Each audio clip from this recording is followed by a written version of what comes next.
Welcome the our channel. Today we how to install Outlook on Windows and add Gmail account. Easy tutorial step by step clearly. To begin, locate the Microsoft Outlook installation file on your computer. If you haven't installed Outlook yet, visit the official Microsoft website.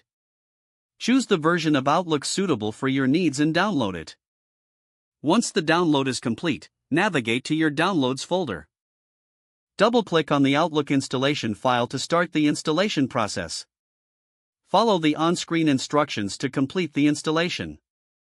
Open Microsoft Outlook from your desktop or Start menu. If this is your first time opening Outlook, you'll be greeted by a welcome screen. Click on Next to proceed to the setup process. Select Add Account to start adding your Gmail account. In the next window, choose Email Account and click Next. Enter your name in the provided field. In the email address box, type your full Gmail address. Click Next to move to the next step. Outlook will automatically configure your account settings. You may be prompted to enter your Gmail password.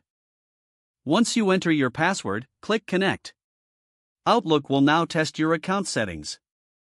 When the testing is successful, click Finish to complete the setup. Your Gmail account should now appear in Outlook's sidebar.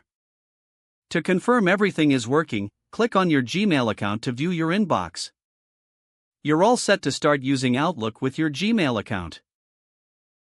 If the page does not load, refresh the browser or try again in a private or incognito window. Make sure you are using the correct email address, then retype it carefully to avoid small typos.